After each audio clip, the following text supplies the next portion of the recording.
చేసుకుందాం. పరిశుద్ధుడైన మా ప్రభువా, నీకు స్తుతియు ఘనత మహిమ ప్రభావములు చెల్లిస్తూ వస్తున్నాం. మమ్మల్ని ఇంతవరకు మీ సన్నిధిలో నీ వాక్కుల నుండి మాట్లాడుతున్న ప్రతి మాట కొరకు వందనాలయ్యా. అయ్యా, మేము ఎదిగి ఒదిగి వర్ధిల్లే వారిని అడిగినట్టు మా లోపాలను, మా బలహీనతలను, మాకున్న ఆలోచనలను, అలవాటును ఈ వాక్యంతో సరి చేసుకుని నాయన బలపడటానికి, నాయన నూతనపరచబడటానికి, మా జీవితాలను మరింత ముందుకు తీసుకెళ్ళడానికి మీ సహాయ సహకారాలు దయచేయమని ప్రార్థిస్తున్నాం. కృపనివ్వండి, కాపాడండి. మీ మాటల చేత మమ్మల్ని అందరినీ బలపరచమని, మీరే మహిమ పొందమని యేసు నామములో ప్రార్థన చేస్తున్నాము తండ్రి. దేవునికి మహిమ కలుగునుగా. హల్లెలూయా, హల్లెలూయా. దేవునికి స్తోత్రం. మరి వాక్యము వినే వాళ్ళలో ఏదో ఒక అలవాటు, ఏదో ఒక ఆలోచన, ఏదో ఒక బలహీనత, ఏదో ఒక సమస్య ఉంటుంది. దాన్ని దేనితో మనం క్లియర్ చేయగలుగుతాం అంటే వాక్యము చేతనే. వాక్యమును జాగ్రత్తగా చూచుకుంటే చేతనే మనం చేయగలుగుతాం. కాబట్టి దయచేసి వాక్య భాగం చూద్దాం, ప్రార్థన చేద్దాం. పరిశుద్ధులైన తండ్రి, కొండాగుంట్లో పరిచర్య జరిగించిన దాసు దానియలు గారిని, సంఘాన్ని, సేవలు, పరిచర్య అంటే మీ హస్తాలకు అప్పగిస్తున్నాం. మీరు మహిమ పొందమని వచ్చిన బిడ్డలను, సంఘాన్ని, సేవలు దీవించి మీకే మహిమ, ఘనత, ప్రభావాలు ఆరోపిస్తూ యేసు క్రీస్తు శక్తి కలిగిన నామంలో ప్రార్థన చేస్తున్నాము తండ్రి. ఆమేన్. తండ్రి దేవుడి ప్రేమ, కుమారుడైన యేసు క్రీస్తు వారి కృప, శుద్ధాత్మ సహవాసం బిడ్డలకు, కుటుంబాలకు, సంఘాలకు, సేవకు, పరిచర్యకు శుద్ధాత్ముడైకి దీవించి ఆశీర్వదించునుగా. మంచి ఓకే. ఇలా మనం సరి చేయబడటానికి, ఒక క్రమంలో వెళ్ళడానికి బైబిల్ వాక్యాలు ఎన్నో దోహదపడతాయి. మనం నేర్చుకోవాల్సిన వారమై ఉన్నాం, చదవలసిన వారమై ఉన్నాం, ప్రకటించవలసిన వారమై ఉన్నాం. ఈ మధ్యకాలంలో మనం ఎక్కువగా నేను రీల్ చూశాను. ఆ రీల్ చూసినప్పుడు వాక్యము వాడు ఏ విధంగా మాట్లాడుతుంటే దాన్ని ఒక కవిత్వంగా, లేకుంటే ఒక శ్లోకంగా, లేకపోతే ఒక శతకం, ఏమన శతకం లాగా చెప్తా ఉన్నాడు. ఇసుకలో ఉండేంత నీరు తీయొచ్చు అంట.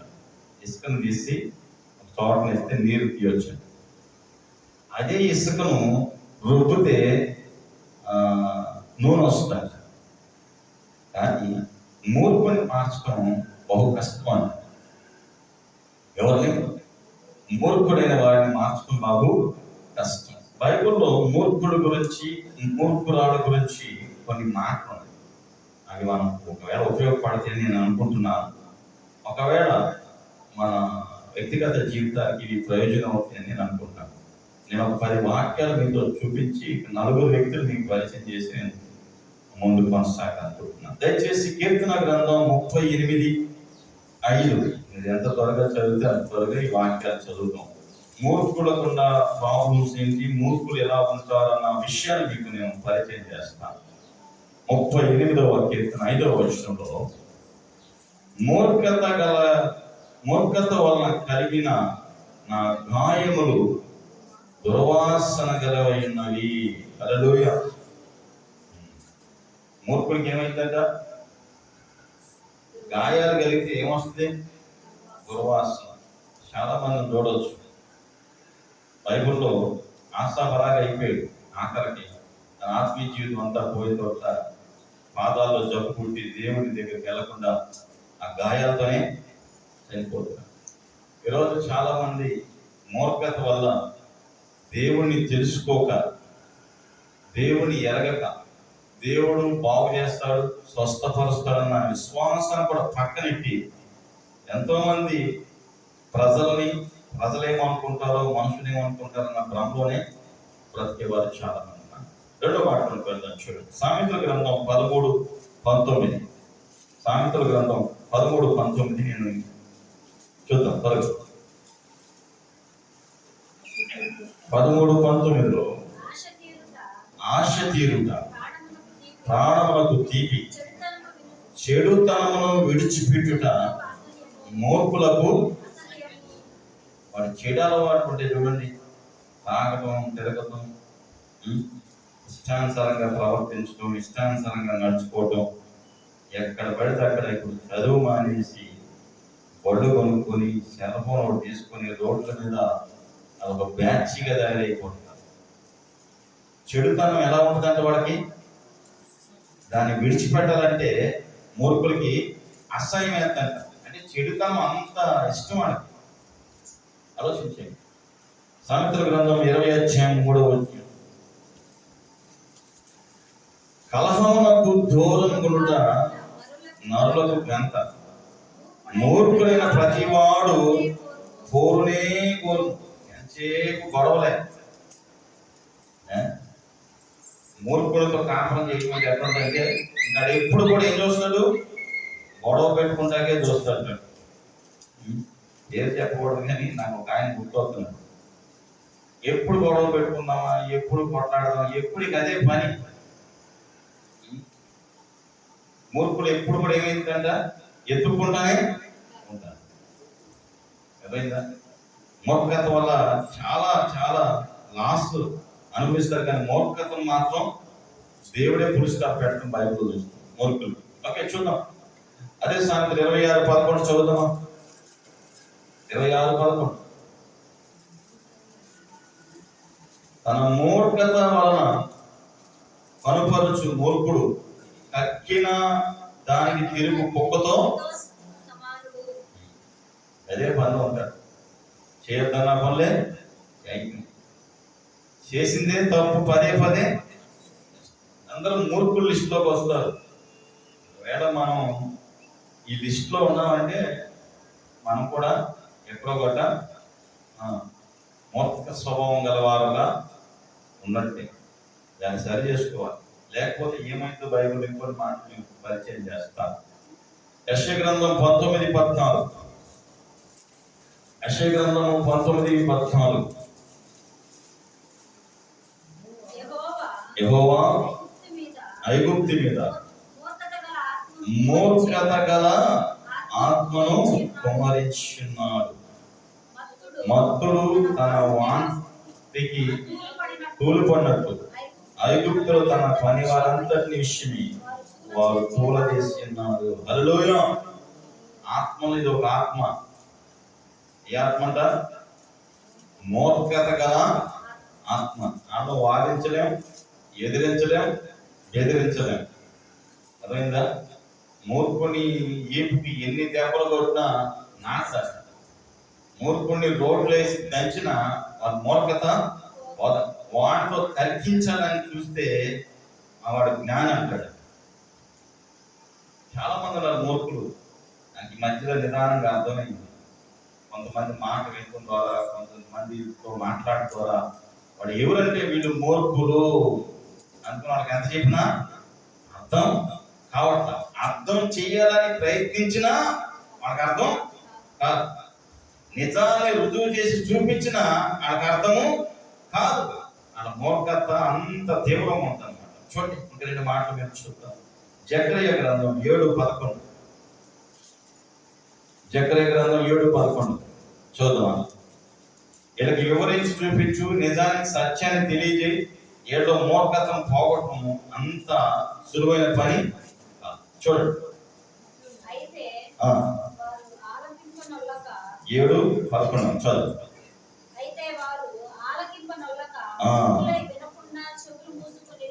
ఏం చేశారంట? మనం ఎన్నిసార్లు చెప్పుకుంటాం? ప్రార్థన గ్రంథం చెప్పుకుంటాం, చర్చి గ్రంథం చెప్పుకుంటాం, ఇంట్లో ప్రార్థన పెడదాం చెప్పుకుంటాం. ఎన్ని చెప్పినా, ఎన్ని చదువుతున్నా, ఎన్ని వింటున్నా ఏం కలగట్ల వాళ్ళు. చూడండి. అయితే వారు ఆలకింపగా మూర్ఖులై వినకుండా చెవులు. చాలా సార్లు వింటాం, వస్తాం, వెళ్ళిపోతున్నాం. మనం కూడా మారాల్సిన వారమే ఉన్నాం. మనమే మన అలవాట్లు, ఆలోచనల వల్ల, మన పనితీరు, మన ప్రవర్తన వల్ల చాలా చాలా నష్టాలు తప్ప మనకేమి ప్రయోజనాలు కనపడవు. దయచేసి గమనించండి. వాక్యము మనకి తేటగా తెలియపరిచేది ఏంటంటే సరిచేయబడాలి. ఇప్పుడు శిల్పి ఒక శిల్పాన్ని చెక్కాలంటే దాంట్లో హెచ్చు తగ్గులు ఏం చేయాలి? తీసేయాలి. అప్పుడు దాకా దానికి ఒక రూపం రాదు. చెక్కేటప్పుడు నెప్పెడుతుందంటే దానికి ఎప్పటికీ రూపం రాదు. మనలో ఉదయం కావాలి వేసిన కాండి తల నుండి పాదం వరకు వ్యర్థ పదార్థాలను కొన్ని మనం ఏం చేయాలి? క్లీన్ చేయాలి, లేకపోతే దుర్వాసన వస్తుంది. అలాగే మన ఆత్మీయ జీవితానికి పట్టిన చీడ పురుగులు, చెద పురుగులు, చెత్త కొంచెం పేరుకుపోయి ఉంటాయి. వాక్యము చేత దాన్ని ఏం చేయాలంట? ఉతక స్నానం చేయించాలి. హల్లెలూయా. చాలా మంది ఎంత చెప్పినా అర్థం కదా, నిజాన్ని కూడా ఒప్పుకోరు. వాళ్ళే మూర్ఖులు. చూడండి, లోకాసు సువార్త యేసు ప్రభు వారు ఎవరిని ఈ మాట పిలుస్తున్నాడు చూడండి. 9:14 9:41. నేను ఆగుతాను, ఇంక 2 మాటలు జరిగింది.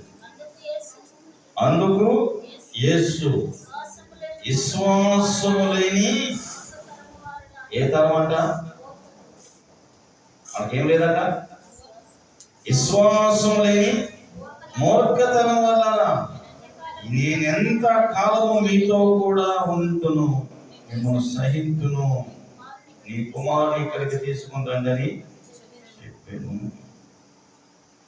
మనం ప్రార్థన చేస్తుంటే కొన్ని జరగట్లేదంటే ఏం లేదని చెప్తున్నారు ప్రభు మన శిష్యులకి? విశ్వాసం లేదు. మన విశ్వాసం ద్వారా మన విశ్వాసాన్ని బలపరచుకోవడానికి, మన విశ్వాసాన్ని రుజువుపరచుకోవడానికి మనం చాలాసార్లు ప్రార్థన చేశాం. ఇప్పటికీ చేస్తూనే ఉన్నాం, చేస్తున్నాము కూడా. దేవుడు తన కార్యాలు జరిగిస్తూనే ఉన్నాడు. ఆత్మీయంగా కానీ, శారీరకంగా కానీ, ఆధ్యాత్మికంగా కానీ బలపడేవాడు బలపడుతున్నారు, బలహీనైన వారు బలహీనలు అవుతున్నారు, పడిపోయేవాడు పడిపోతున్నారు. జరగాల్సినవి జరుగుతున్నాయి. హల్లెలూయా. తెలుసుకుంటున్నారు, మళ్ళీ లేస్తున్నారు, నడుస్తున్నారు. మరి యేసు ప్రభువు ఈ పదం ఎందుకు ఉపయోగించాడంటారు? వారి విశ్వాసం లేదనే కదా. యేసు ప్రభుతున్న వారికి విశ్వాసం లేకపోవడానికి గల కారణాలు ఏంటి? వారు ఏం తెలుసా? నిర్లక్ష్యం. యేసు ప్రభు దానికి అంతే చెప్పాడు. నువ్వెందుకు చేస్తే జరిగింది, మేము చేస్తే జరగదా? మనకి ఏమొచ్చిందంట? సందేహం వచ్చింది. నువ్వు చేస్తే దేవుడు వింటాడు, మేము చేస్తే వినడా?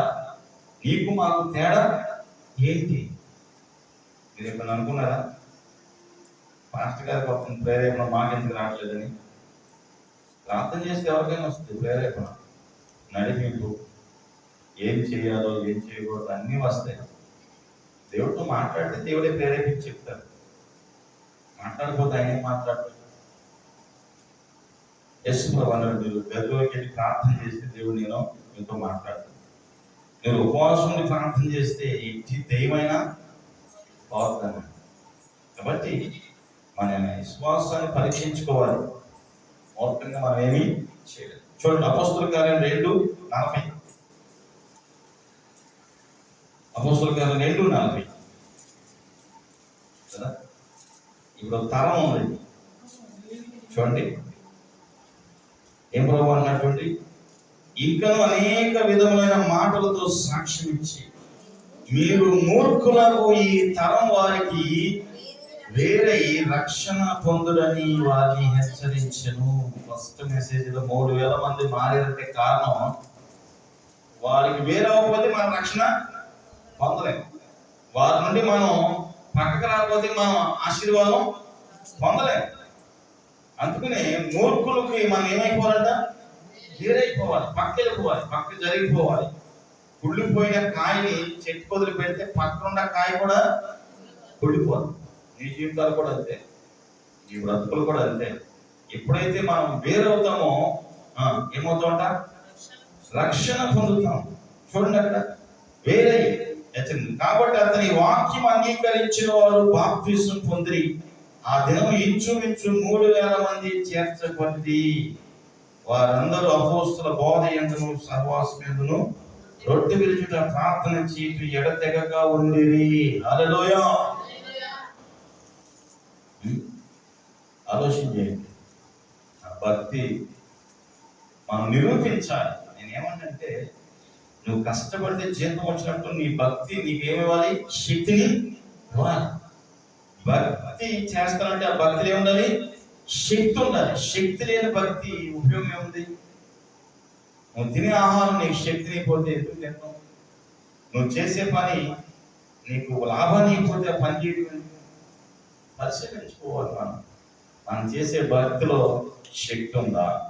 మనం పాడే పాటలో జీవం ఉందా? మనం చదివే వాక్యంలో దేవుడి కార్యము మన జీవితంలో జరుగుతుందా? ఇవన్నీ ప్రాక్టికల్ లైఫ్లోకి రావాలి. థియరీలోనే కాదు. వచ్చారు, పాడాము, విన్నాము, వెళ్ళిపోయామంటే ఇది థియరీ. ఇది ప్రాక్టికల్లోకి రావాలి. ఏ కారణం చేత మనం దేవుడికి దూరం అయిపోతాం? మనం ఏ బలహీనత వల్ల దేవుడిని ఆరాధించలేకపోతాం? ఏ విషయాలు మనం దేవుడికి దూరం చేస్తాం? ఎందుకు ఆత్మీయంగా ఎదగలేకపోతాం?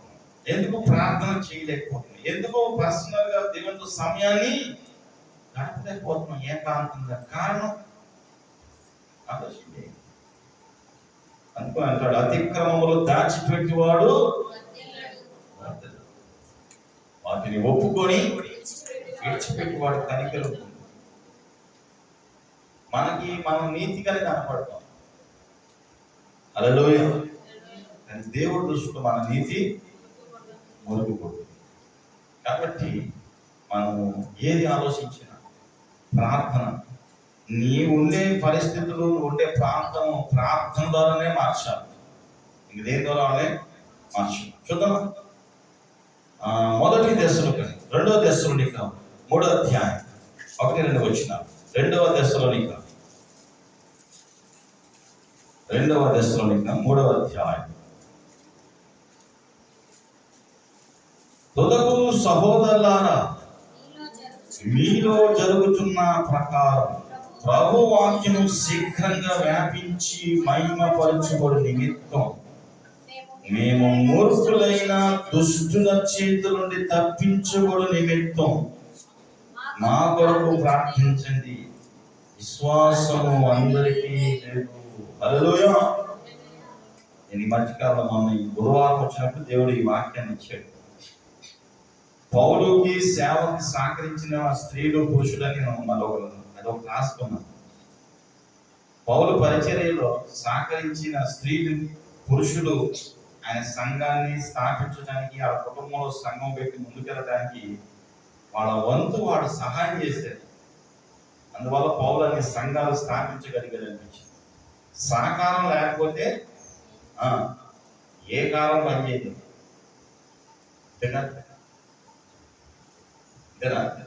సహకారం లేకపోతే ఏ కాలం వేసినా అంతే, ఇంకా సంపగానే ఉంటుంది. అర్థమైందా? సహకారం చాలా అవసరం. అర్థమైందా? సహకరించడం లేకపోతే వచ్చాము కూర్చొని వెళ్ళిపోవడం జరుగుతుంది. బాధ్యతగా రావాలి. ఇది నా మందిరం, దీన్ని మనం ఎలా కాపాడాలి, మందిరానికి మనుషులు ఎలా రాగలుగుతారు, రాని వారిని ఎలా మోటివేట్ చేయాలి, ఎలా ప్రార్థన చేయాలి, ఎలా నడిపించాలి. ఈ బాధ్యత లేనప్పుడు ఎన్ని సంవత్సరాలైన మందిరం ఏమైంది? అట్లాగే ఉంటుంది. ఎందుకు? మందిరం ఎదగాలని, నూతన ఆత్మలు రావాలని మనం ఏ ప్రయత్నం చేయి. ఆలోచించే, నువ్వే ప్రయత్నం చేయకుండా నీ ఇంట్లోకి ఒక వస్తువు అనొస్తా తప్పిస్తారా? అంటే ఏదైనా ఉంటే చెప్పండి, నేను కూడా ఆ పని చేస్తాను. ఏ వ్యక్తికి మనం ప్రార్థన చేయకుండా, ఏ వ్యక్తిని దర్శించకుండా, ఏ వ్యక్తి దగ్గరికి వెళ్ళి మనం కనీసం పరామర్శించకుండా, ఏ వ్యక్తిని ప్రభు సన్నిధికి నడిపించకుండా నువ్వైనా నేనైనా రేపు చనిపోతుందా కదా? ప్రభు అడిగినప్పుడు ఏం లెక్క చెప్తావు? నాకు ఖాళీ లేదు ప్రభు అంటావా? లేకపోతే నేను చెప్పలేకపోయే ప్రభు అంటావా? నాకు కొద్దిగా సిగ్గు ప్రభువా, నాకు మొహమాటం ప్రభు అంటావా? ఏం చెప్తావు? అడగడంటారు మనల్ని. మనం మాట్లాడే ప్రతి మాటకి లెక్క అడిగేటప్పుడు మందిరానికి వచ్చిన మనల్ని ఒక్కరినైనా మనం రక్షించలేకపోయామంటే అడగడంటారా? మాట్లాడలేదు. ఏం చెప్తాం? నాకు పని ఉంది ప్రభువా, నేను రాలేకపోయినా కదా. ఆలోచన చేయండి. మేము ప్రార్థన చేస్తున్నాం, కొంతమంది దూరం అంటున్నారు ప్రార్థన. సంతోషం. నేనేమంటున్నాను, దేవుడు తలుచుకుంటే ఈ గ్రామంలో అనేకుల్ని ఆయన వైపు తిప్పగలుగుతారు. మనం చేయాల్సింది ఏం తెలుసా? ప్రార్థన. ప్రభువా, ఆ ప్రజలను పట్టి పీడిస్తున్న దురాత్మలు, ఎంతమంది గ్రామాల్లో దురాత్మతో బాధపడుతుంది నీకు తెలుసా? ఎంతమంది సాతాను శక్తుల చేత ఆయుధులు కట్టుకొని, యంత్రాలు కట్టుకొని మంత్రగాల దగ్గరికి తిరిగి తిరిగి అలసిపోయారు తెలుసా? ఎంతమంది నశించిపోతారో తెలుసా? ఎంతమంది చచ్చిపోతారో తెలుసా? నిజదేవుడు యేసుప్రభు తెలియక. మనలో భారం లేదంటే, దేవుడు నమ్ముకొని దేవుడు రుచి చూచి దేవుడు ఎరిగి నీకే భారం లేకపోతే ఇంకా నశించిపోయేవాడు వాళ్ళకి భారం ఉంటుంది కదా. మనలో ఏదో చల్లారిపోయింది, చల్లారిపోయిన ఆత్మను ఏం చేయాలి తెలుసా? ఉద్యోగం పరచుకోవాలి. నేనే పాస్టర్ గారి కొడుకుని కాదు, ట్రైనింగ్ వేయచ్చు అంతే. కేవలం దేవుని ఆత్మ చేత, దేవుని ఆత్మ చేత, దేవుని నడిపింపు చేత, దేవుని ప్రేరేపణ చేత మీకు చెప్తాం అంతే. హల్లెలూయా. అది మీరు అర్థం చేసుకోవాలి, గ్రహించాలి. మనం వెళ్తున్నాం సంఘానికి, ఏం చేస్తున్నాం? చర్చికి వెళ్తున్నాం, వచ్చేస్తున్నాం. ఎవరినైనా బలోపేతం చేస్తున్నామా? ఎవరినైనా ప్రార్థన చేత ప్రేరేపిస్తున్నామా? ఎవరినైనా వాక్యం చేత ప్రేరేపిస్తున్నామా? ఎవరినైనా ఏ విధమో చేతనైనా మనం బలపరుస్తున్నామంటే మనం దాంట్లో చేయట్లేదని చెప్పొచ్చు. కారణం ఏంటో తెలుసా? అది మా పని కాదు. అది ఎవరి పని? ఫాస్ట్గా చేసుకుంటారు సేవ అన్నారు. సంతోషం. బైబుల్ అలా చెప్పట్లేదు. నేను సువార్తను ప్రకటించకపోతే నాకు ఊరిని మనకి ఎందుకు రావస్తున్నాయి శ్రమలు, కష్టాలంటే ఇందుకే. నా పనులు జరిగే కూడా ఆగిపోతున్నాయండి. ఎందుకంటే ఇందుకే నమ్మకం లేక, విశ్వాసం లేక, నిరుత్సాహం. మరి ఏంటంటే ఏమవుతుంది? ప్రోత్సాహం పోయి నిరుత్సాహం వస్తుంది. నేను 10 గంటలకు మందిరానికి వచ్చాను, 1 గంట సేపు కూర్చున్నాను, మాటలు వింటా ఉన్నాను, ప్రార్థన చేశాను. 11 గంటలు వచ్చాను. ఏదనిపించింది లేదా? ఎలా వాడుకుంటున్నారు కొంతమంది దేవుడిని అంటే ఒక వస్తువుగా, వాటర్లో దొరుకుతున్న టిష్యూ పేపర్ లాగా వాడుకుంటున్నారు. తలకాయ నీకు పెట్టకూడదంటే ఆదివారం పొద్దున్నే ఫోన్ చేస్తారు, నేను అయ్యగా రాలేకపోతున్నాను అని క్షమించండి, నేను దేవుడినా. పొద్దున్నే చేసి చెప్తారు నాకు బాధ. కొంతమందికి రాత్రంతా చెప్పింది, మరి పగలే చెప్పిన కూడా గుర్తుండదు. నేను మర్చిపోయినా. ఏం మర్చిపోయింది? వాక్యాన్ని ఏం చేయలేదంట, చూసుకోలేదంట. మరి ఏం చూసుకున్నావు? నాకు అనిపిస్తుంది యేసు ప్రభువే కాదుగా ఇప్పుడు కూడా విశ్వాసం లేని, చెప్పండి ఎందుకో నేనే చెప్పనా, విశ్వాసం లేని లేరా? ఇప్పుడు చాలా మనం మర్చిపోయే విషయాలు మంచిగా చెడ్డే చెప్పండి. మంచి విషయాలు మాత్రం మర్చిపోతున్నాం. గుర్తు ఉండవలసిన ఏమో మర్చిపోతున్నాం, మర్చిపోవలసిన మాత్రం గుర్తు పెట్టుకున్నాం. చెత్తను బయటకు, చెత్త ఇంట్లో పెట్టుకున్నాం, బయట వేస్తున్నామా? డస్ట్బిన్లో వేసి బయట వేస్తున్నాం. ఇప్పుడు మనం ఏం చేస్తున్నామంటే చెత్తనేమో ఇంట్లో తెచ్చుకున్నాం, మంచినెత్తి. మంచి విషయాలు ఎక్కడ వస్తాయి? ఇంకా చూద్దాం రండి. కానీ ప్రభు అంటాడు, ముగింపు పలికేది ప్రభు ఎటువంటి. 1 పేతురు 2:15 చదువు. 1 పేతురు చదువుతారా?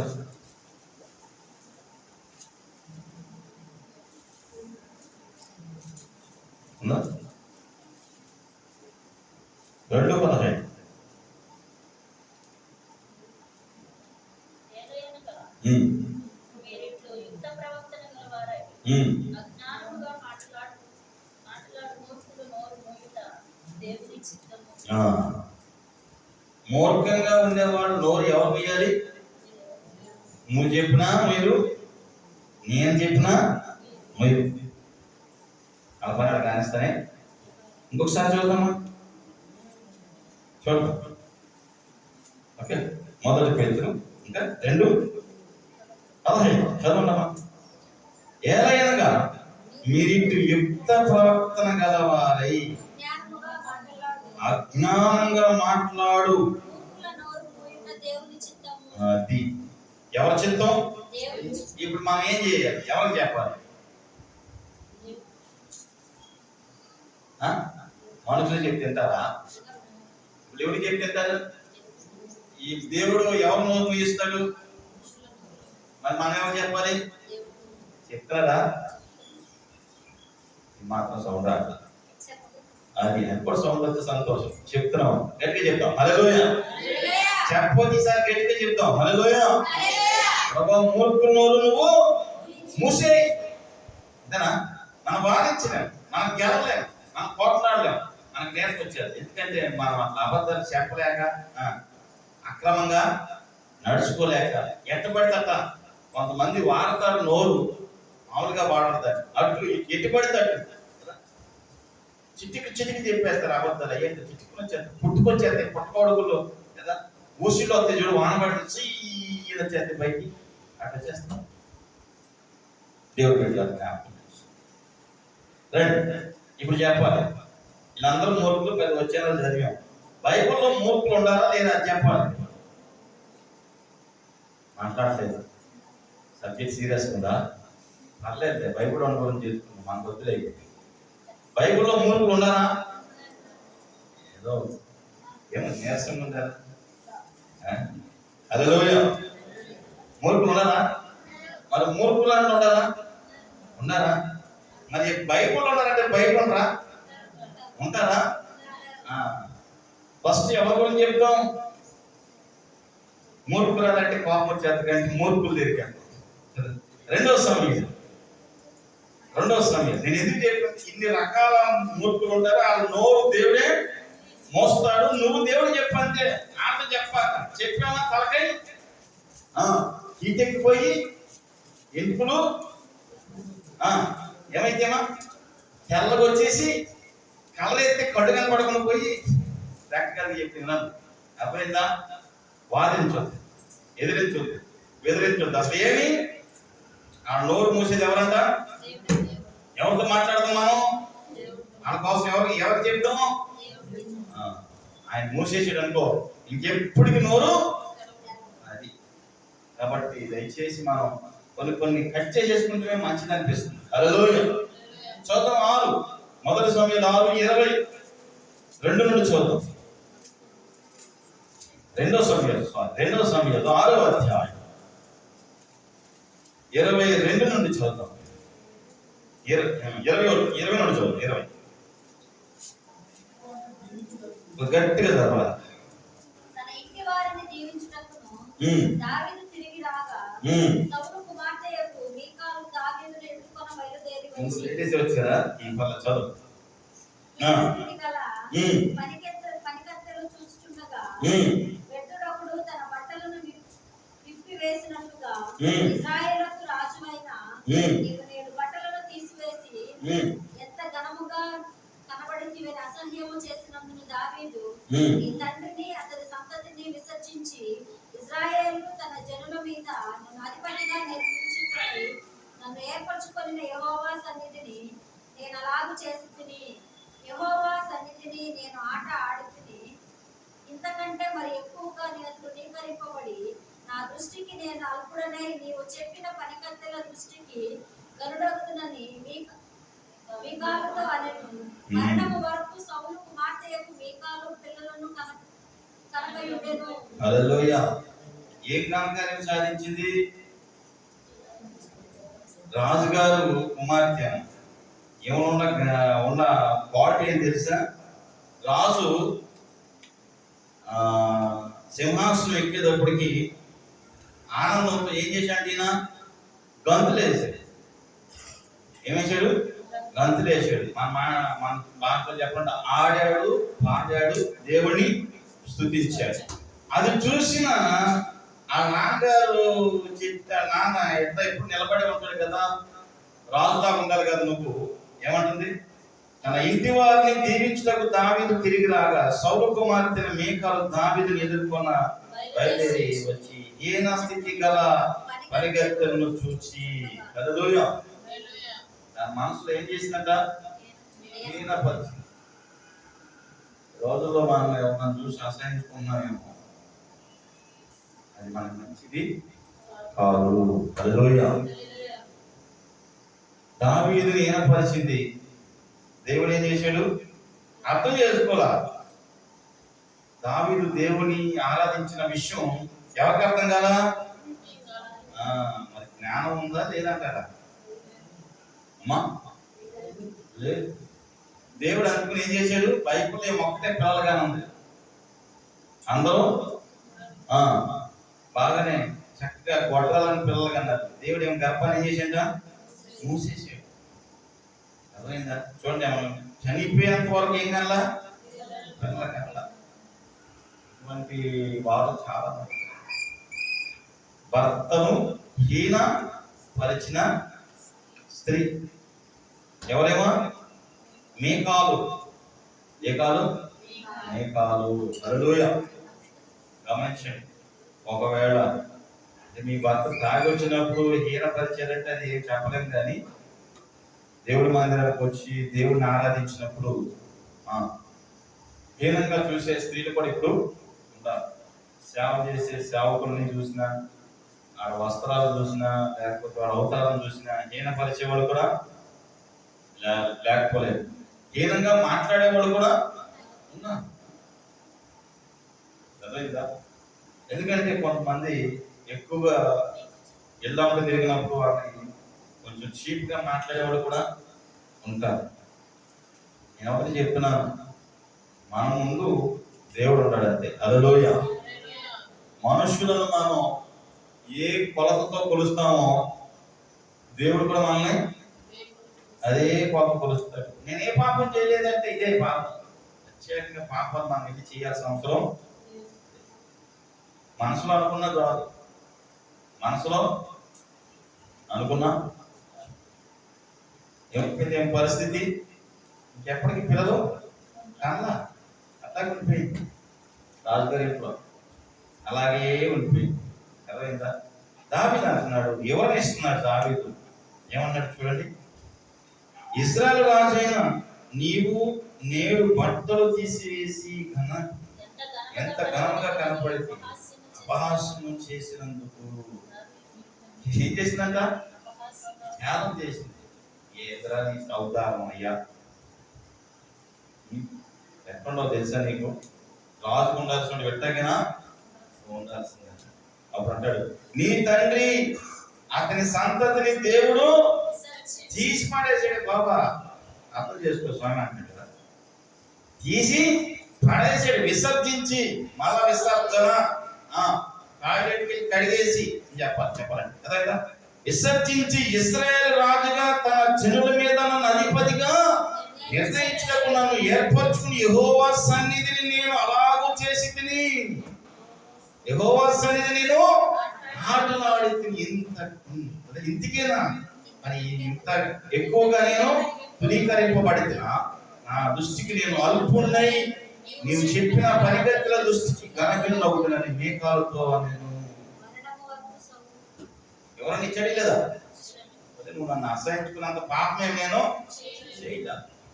దేవుని కనపరిచే పరిస్థితుల్లో దావీదు గొర్రెల కాడ ఆరాధించి ఆనందించే పరిస్థితిలో ఉన్నాడేమో, అదే గుర్తు వచ్చిందేమో, అదే బీట్ వచ్చిందేమో, అదే ఊపు వచ్చిందేమో, అదే ఉత్సాహం వచ్చిందేమో.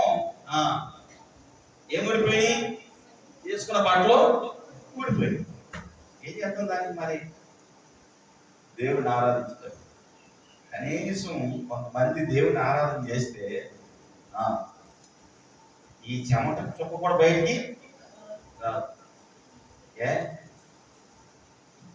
నా ఆరాధన అంత మహత్యం ఉందా? ఆరాధనలో అంత మహత్యం ఉందంటారా? ఆలోచించి ట్రై చేయండి. ఇంకా ఆరాధిస్తాం, కళ్ళు మూసుకొని ఆరాధిస్తే మై మర్చిపోయేటట్టు ఆరాధన మనకి చేతం వచ్చా రాదా? చెప్పలేకపోతే సిగ్గేస్తుందా? వచ్చా రాదా? ఆరాధన చేస్తాం, మరి ఏం చేస్తున్నాం మనం? చేయలేకపోతున్నామా? వదిలేసిపోతుందా? నీరసం అవుతుందా?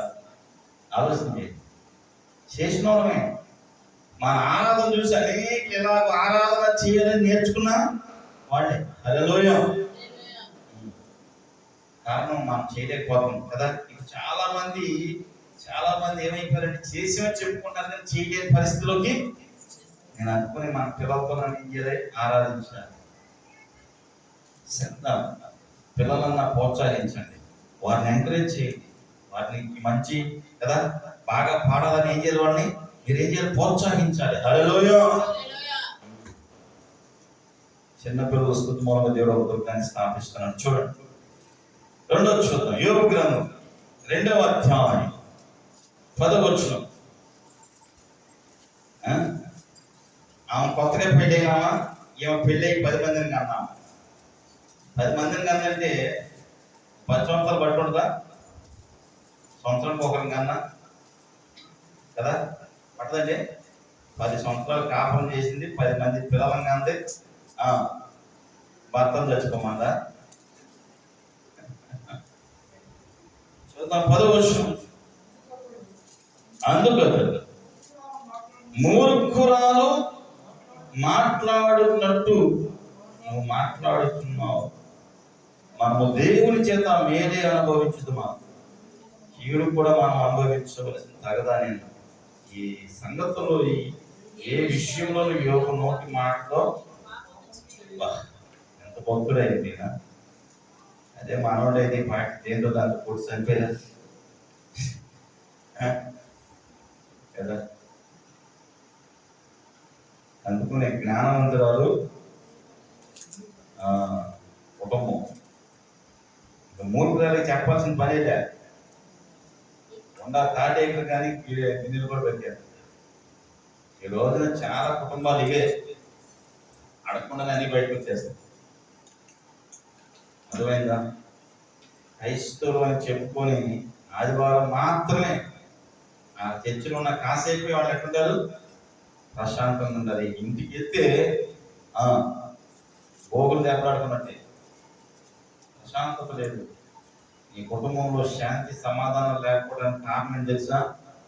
నీకు ప్రార్థనా జీవితం లేదు. అర్థమైందా? ఇప్పుడు ప్రార్థన చేసే భక్తులు ఎక్కువైపోయారు, మళ్ళా ఆన్లైన్ భక్తులు కూడా ఎక్కువైపోయారు. అర్థమైందా? నేను మీకు చాలాసార్లు చెప్పాను, ఎవరి పడితే వాళ్ళతో ప్రార్థన చేయించుకోవాలి.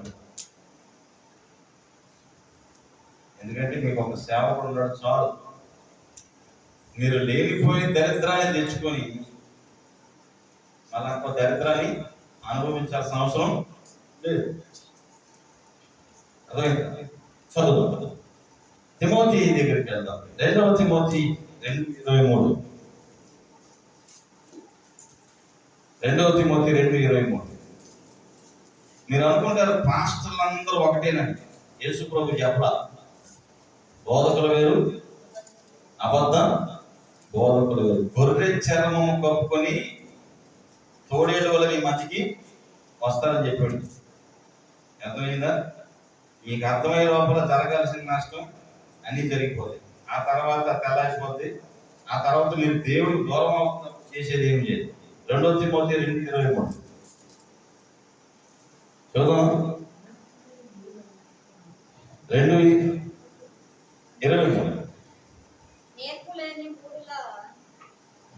అంతేనా? 22 నీవు యవనేచ్ఛల నుండి పారిపో, పవిత్ర హృదయులై ప్రభువుకు ప్రార్థన చేయువారితో కలిసి నీతిని, విశ్వాసము, ప్రేమను, సమాధానమును ఏంటంట ప్రార్థన చేసే వారితో చేయాలి సహవాసం. మనం ప్రార్థన చేయడం వాళ్ళతో సహవాసం చేస్తే ఏమవుతుంది తెలుసా? కిందకెత్తి చెప్తుంది. నీతిని, విశ్వాసము, ప్రేమను, సమాధానాన్ని వెంటాడాలి. పరిగెత్తాలి దాని అన్నమాట. నెక్స్ట్, నేర్పులేని మూర్ఖుల తిరస్కారంలో జగడంలో పుట్టించు ఎరిగి అట్టి వారిని విసర్జించుము. సత్యం విషయమే అనుభవ జ్ఞానము వారికి కలుగుటకి దేవుడు ఒకవేళ ఎదురాడు వారికి మారు మనసు దయచేయు. అందువల్ల సాతాను తన ఇష్టము చొప్పున చెరపడ్డ వారిని వీరి గురిలో నుండి తప్పించుకొని మేలు పొందురేమోనని ప్రభు యొక్క దాసుడు అట్టి వారి సాత్వికంతో శిక్షించు, జగడమాడక అందరి ఎడల సాధువుగా బోధింప సమర్థం కీడు సహించువాడుగా ఉండవలెను. హల్లెలూయా. జగడమాడి ఎదిరించి బెదిరించి కొట్లాటలకి ఎప్పుడు రచ్చే. మూర్ఖులకి కుదురుగా ఉండరు. మీరు గమనించండి, మూర్ఖుల ఇంటికి మీరు వెళ్ళండి, ఆ ఇంట్లో ఏమంటే ఇప్పుడు రచ్చరాజ్యమే. ఏంది మా ఈ రచ్చ అంటారు కదా పక్కన ఉంటారు. ఎప్పుడు కొట్లాట, ఎప్పుడు అరుపులు కేకలే. ఎందుకంటే వాళ్ళు ఎవరు? మూర్ఖులు. వారి నుండి మీరేమవ్వాలి? వేరు అవ్వాలి. లేకపోతే మీరేమైపోతారు? వాళ్ళకి శిష్యుడు అయిపోతారు. అంతే కదా. చివరి మాట చదువుకొని ప్రార్థన చేసుకుందాం. 1 సమూయేలు 25:3. ఇది మహానుభావుడు కదా. 1 సమూయేలు గ్రంథం 25:3 ఉందా? ఈసారా ఏ పేరు అంటే ఈ పేరు? బాలు. ఏ బాలు? నా బాలు. పెద్ద బాలు ఈయన. ఈ బాలు బాగా కొట్టేసింది ఆ భార్య. చదువుదామా? అతని పేరు నాబాలు, అతని భార్య పేరు అబిగయీలు. ఆ స్త్రీ సుబుద్ధి రూపవతి అయిందెను. మొరటోడికి ఎటువంటి దొరికిందంట? మంచి అందగతి దొరికింది. అయితే చర్యలను బట్టి చూడగా నాబాలు మొరటివాడు దుర్మార్గుడై ఉండేను. అతడు కాలేబు సంతతివాడు, మహానుభావుడు. ఈయన గొర్రెల్ని ఆవుల్ని మేపుకుని బాగా వర్ధిల్లుచుండెను. 15 వచ్చును మీరు చదవండి. అయితే ఆ మనుష్యుడు మాకెంతో ఉపకారము చేస్తున్నాడు. మేము పొలములో వారి మధ్య సంచరించినప్పుడు సేపు అపాయము గాని నష్టము గాని మాకు సంభవించలేదు. ఎవరు ఆ మనుషుడు? దావీదు గారికి ఆకలైంది. ఈయన గొర్రెకు వచ్చి కత్తిరిస్తానంటే కొంచెం ఆహారం తీసుకురండి. నాబాలు దగ్గరికి వెళ్ళి రాత్రి పగలు ఆయన గొర్రెల్ని కాపలా కాసాం కదా, ఆకలేస్తుంది కదా మనకి తెమ్మంటే ఆయన మాట్లాడిన మాటలు ఎటువంటి చూడండి. 10వ వచనం. నాబాలు దావీదు ఎవడు? యెష్షయి కుమారుడు ఎవడు? మనుషులను విడిచిపోయి పారిపోయిన దాసుడు ఇప్పుడు అనేకులు. నేను సంపాదించుకున్న అన్నపానములను గొర్రెబొచ్చు కత్తిరించి వారి కొరకు వధించిన పశుమాంసము తీసి నేను బొత్తిగా ఎరగని వానికి ఇస్తున్నాని దావీదు దాసులతో చెప్పగా, ఇక దావీదు బయలుదేరాడు. అర్థమైందా? దావీదు ఏం చేశాడు? ఈ దావీదు దగ్గరికి వెళ్ళిపోయారు. ఇక తిడతాడు, బాబు అనాథంగా గొర్రెలు కాసాం, మేలు చేసాం, ఉపకారం చేసాం. ఇక దావీదు కత్తించుకున్నాడు. ఏం చేయడానికి? చంపడానికి. 23వ వచనం. నేను పగ తీర్చుకొనక ఈ దినమున ప్రాణము తీయకుండా నన్ను ఆపినందుకు నీవు నందుదు కాక. నీవు చూపిన బుద్ధి విషయమై నేను ఆశీర్వాదం కలుగును గాక. వెళ్ళిపోయింది. ఎవరేమో? అబిగయీలు వెళ్ళిపోయింది. చూడండి 5వ వచనంలో చూడండి. అర్థమైంది. తన పనిగతులతో కూడా 10 మందిని పిలిచి వారు తిట్టాను. మీరు కర్మేలుకు నాబాలు పోయి నేను చెప్పు కదా నా పేరు చెప్పి కుశలమని అడుగుడి. ఆ భాగ్యవంతుడు నీకు నీ ఇంటికి కలిగిన అంతటికి నిశ్చయమవునుగా. అంతే. ఏమేం చేసింది తెలుసా? చూడండి, మంచి చెడ్డకి ఏం చెప్పలా. దావీదు దగ్గర వచ్చింది. దావీదు వచ్చి మొత్తం తీసుకెళ్ళిపోవాలనుకున్నాడు. నేనేం చెప్పలా. వచ్చేపాటికి దావీదు దగ్గర వచ్చేపాటికి కుర్రాడు ఎట్టున్నాడు తెలుసా? చిందేస్తూ మందేరా, మందేస్తూ చిందేరా అన్నాడు. చూడండి, నేనేం చెప్పలేదు, ఇప్పుడు వాక్యం మీద ఉంది చూడండి. 30 వచ్చును. అబిగయీలు తిరిగి నాబాలు యొద్దకు రాగా అంతేగా, రాజులు విందు చేసి అతడు ఇంటిలో విందు చేసి తాగుచూ బహుగా సంతోషించు మత్తుగా ఉండేది కనుక తెల్లవారి వరకు ఆమె అతనితో కొద్ది గొప్ప ఏమియో చెప్పక ఊరకుంది. తాగున్నాడు కానీ ఏం చెప్పినా అర్థం కాదు కదా, తాగి పడుకొని పోటీ అనుకుంది. పొద్దున్నే లేచింది, టీ ఇచ్చింది, జరిగిన విషయం చెప్తుంది. దావీదు వచ్చి నేను నరకాలనుకున్నాడు స్వామి అని చెప్తుంది. చూడండి అక్కడ ఏమంటుంది, అక్కడ ఉదయము నాబాలు మత్తు తగ్గినప్పుడు తన భార్య అతనితో ఈ సంగతి అంతా తిరిగి చెప్పక భయము చేత అతని గుండె పగిలి హార్ట్ అటాక్ వచ్చి నరాలు కట్టయిపోయి చచ్చిన రాతి వలె వేసుకుపోయాను. 10 దినములు కోమ. అంతేగా, కోమలు ఉన్నారు సారి బాగా సార్, అంతే కదా. కోమలు ఉన్నాడు, మాట్లాడడం కూడా పలకడు, రాయిలాగా ఉంటాడు అంతే. నో సౌండ్, నో ఎక్స్ప్రెషన్, అంతే, డిస్ప్లే ఓన్లీ కదా. ఏం జరిగిందంట చూడండి, 10 దినములు అతడు రాత్రి వలె బీసిపోయాను. 10 దినముల తర్వాత యెహోవా నాబాలును ఆలోచించి, మూర్ఖుల్లో మగవాళ్ళు ఉన్నారు, మూర్ఖురాల్లో స్త్రీలు కూడా. నేనేమంటే సమయము సందర్భము అర్థం చేసుకోవాలి. యోగుకు వచ్చిన బాధలు ఆమె ఏకీభవించుంటే యోగు తిడతాడా? ఇట్లా ఇంకా దేవుడు అంటున్నావు, ఏం దేవుడు, ఏమి సుప్రభా స్వామి అందా లేదా? మీ క్లారిటీ కోసం ఇంకోసారి చదవండి, ప్రార్థన చేసేద్దాం. ఏమంటే 10 వచ్చిన పూర్తిగా చదవండి.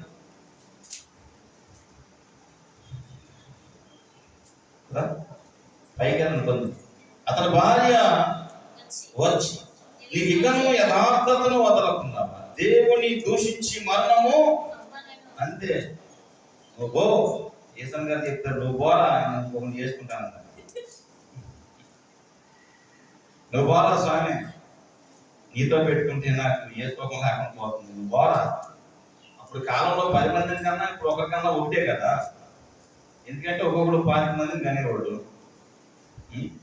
10 మంది కదా యోగ కాదు. అందుకు నువ్వు బోరా నేను చేసుకుంటాను. ఆలోచించి దేవుడు పెడతాడు. పరిస్థితులను బట్టి మనం నేర్చుకోవాల్సిన సత్యం ఏంటంటే, వాక్యాన్ని ఈరోజు మూర్ఖులు వాక్యాన్ని వర్గీకరించి వాక్యాన్ని లేని కలిపి రకరకాల బోధ, రకరకాల వినూత్నంగా, మాటలో వినూత్నంగా, పదాలో వినూత్నంగా, నోటుకు వచ్చినట్టు దేవుని వాక్యాన్ని ఎలా కావాలో అలాగా తిప్పుకోండి. అటు వారికి మనం ఏం చేయాలంట, వేరుపడి వాడు నోరు మూసే, ఇదే ప్రార్థన చేయాలి. ఆ నోరు మోయటం దేవుని చిత్తం, మూర్ఖుల నోరు మోయటం దేవుని. మనోడు వాదిస్తున్నాడు కానీ గెలవగా, వాదించడం గెలవగా ఏం చేయాలి, వాళ్ళ నోరు మూసేయమంటే ఎంతసేపు దేవుడికి. ఎర్ర సముద్రాన్ని మూసేయమని చెప్తే 2 రోజులు పట్టిందా అమ్మా? అటు రాగానే ఇటు మూసిపోయింది. ఐగుప్తులందరూ చేపలు పట్టేసారు కదా, మంచి మంచి చేపలను పట్టారు రథాలతో. కాబట్టి ఆలోచన చేయండి, దేవుడి నోరు ముగిస్తుంది. అయితే మనం ఏం చేయాలి, వాదించి బెదిరించి అదిరించి ఏమి పోయిందా. మీకు ఇంకో విషయం చెప్పాలి, మూర్ఖత ఎట్లా వస్తుంది అనుకో ఉంది కదా సబ్జెక్ట్. ఎప్పుడు వస్తుంది మూర్ఖత? ఋత్విక కదా, బాలుని హృదయంలో మూర్ఖత స్వాభావికంగా అంటే ఋత్విక చిన్న వయసు నుండి అది ఏమవుతుంది, ఆటోమేటిక్ గా ఉత్పత్తి అవుతా ఉంది. హల్లెలూయా. దానికి ఏంటి మందు? వాక్యం పూర్తి చేయండి అమ్మా. మూర్ఖుని బాలుని హృదయంలో మూర్ఖత స్వాభావికంగా పుట్టును, శిక్షా దండన చేత మూర్ఖతను పోగొట్టాలి. ఏం చేయాలంట? శిక్ష, దండన. శిక్షించి దండేమనా కదా. శిక్షణ, దండన అంటే ఏం చేయమని? ఇప్పుడు తప్పు చేస్తే అప్పుడే శిక్షించాలా. ఇప్పుడు తప్పు చేస్తే మళ్ళీ ఈసారి చేసామనుకో అన్నాం అనుకో మళ్ళీ చేస్తాం. అర్థమైందా? ఈ విధంగానే వస్తుంది. దయచేసి మూర్ఖులతో కానీ మూర్ఖ స్వభావం గారితో కానీ వాదించకండి, బెదిరించకండి, అదిరించకండి. ఏం చేయాలతో? నోరు మోయమని ప్రార్థన కండిషన్ పెట్టుకోండి. ఇటువంటి విషయాలను మాట్లాడకండి అని చెప్పి చాలా విషయాలు నేను చెప్పలేకపోయిందని. చాలా మంది ఈ రోజున వాక్యాన్ని మూర్ఖతతో, వాక్యంలో తప్పులు బట్టి, వాక్యము బైబిల్ గ్రంథం బూతుల పుస్తకం అని ఇలాంటి రకరకాల పుస్తకాల పేర్లు పెడుతున్నారు. వాళ్ళ గ్రంథాలు వాళ్ళకి తెలియదు పాపం. ఏమంటారు? మన గ్రంథంలో మనుషులు చేసిన తప్పుని దేవుడి మీద నెట్టేస్తున్నారు. కనుక దయచేసి దేవుడి బిడ్డ, వాక్యం మనకి సెలవిస్తుంది కనుక మూర్ఖత నుండి ఏమవ్వాలి? దూరం అవ్వాలి. మూర్ఖుడికి మనం వేరే వారి కొరకు మనం ఏం చేయాలి? ప్రార్థన.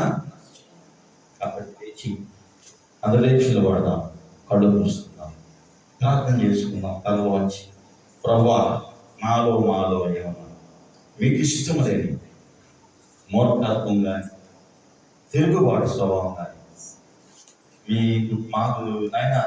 మాలో తెలియనివి మా పిల్లల్లో కానీ ఏమన్నా ఉంటే అవి నీ నామలో తొలగించండి నాయన. అందరు కళ్ళు మూసుకొని ప్రార్థన చేస్తున్నాను. ఎన్న వాక్యం మీరు దీనిలో నీరు బట్టి ఫలించినట్టు ఆ మూర్ఖత వల్ల నీకు, నీ కుటుంబానికి మేలు జరుగుతుంది.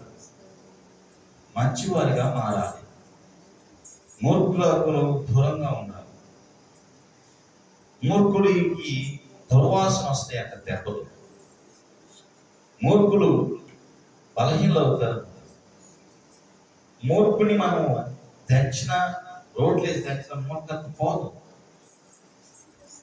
మూర్ఖులు దేవుడు దెబ్బలు వాళ్ళకి శిక్షకు అప్పగిస్తాడు. మూర్ఖుల్ని దేవుడు ఒక రకంగా చెప్పాలంటే నాబాల్లాగా పోతారని ఉంది. మూర్ఖురాళ్ళు చరిత్రలో నిలిచిపోతారు. దయచేసి దేవుడు ఆయన మాలో ఏమన్నా మూర్ఖ స్వభావం ఉంటే దాని నుండి మమ్మల్ని విడిపించండి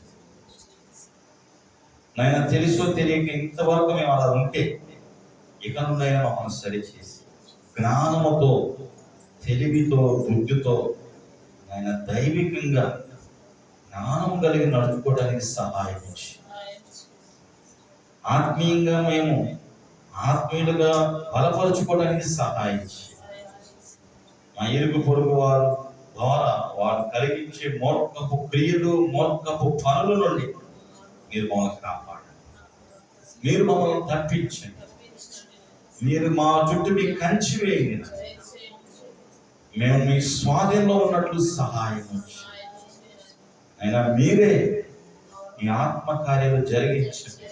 మీ నీతిని, భక్తిని, ప్రేమను, సమాధానాన్ని వెంటాడడానికి సహాయం. మా విశ్వాసానికి భంగము కలుగు చేసేది, మమ్మల్ని పాడు చేసేది నీ నామములు దూరం చేయబడినట్టు సహాయం. అటువంటి శబ్దాశక్తులు మాకును కలుగు చేయండి. మీరే మహిమ పొందాలి. యేసు నామములో ప్రార్థిస్తున్నాము తండ్రి. ఆమేన్.